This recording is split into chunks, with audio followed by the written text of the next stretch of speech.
Unfiltered. Folks, the surveillance state, it's getting worse. It's moving full steam ahead. The FBI is reportedly dishing out $27 million to use BabelX. What the hell is BabelX? Well, it's tracking software to spy on your social media posts. The Bureau claims their goal is to identify possible threats and predict where crimes could happen. What could possibly go wrong with that? Joining me now is FBI whistleblower Kyle Seraphin. Kyle, thanks for spending some time with us again. I appreciate it.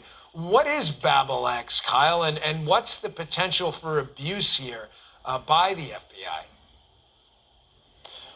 Thanks for having me back on, Dan. BabelX is a social media exploitation tool, or what the Bureau calls SOMEX, since they love acronyms so much. And the tool is used to crawl across multiple platforms of social media, and when used properly, it's an appropriate law enforcement tool. It can be used very narrowly, very specific keywords and very specific geographic areas. And so then you end up with a very appropriate tool. But if that is expanded, it has some very questionable constitutional issues that come up, specifically your First Amendment right to free speech and whether the government should be monitoring it.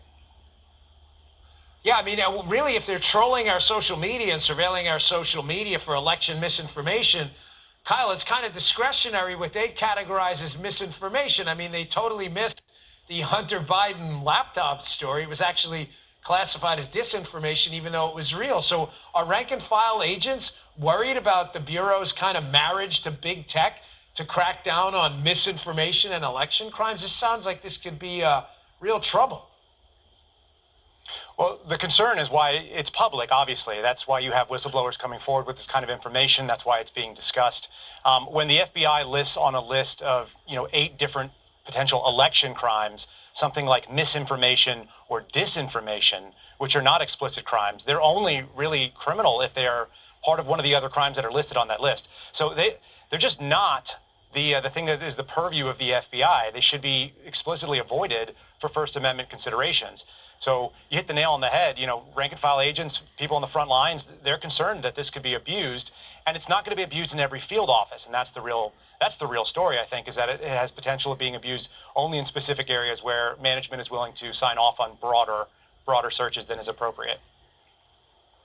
I mean, I got about a minute left, Kyle, but what's to stop, say, an FBI agent who, isn't really concerned about his duty and is more concerned about left-wing politics from just opening up an intelligence case on a social media account they don't like for conservative or pro-life ideas and classifying it as misinformation?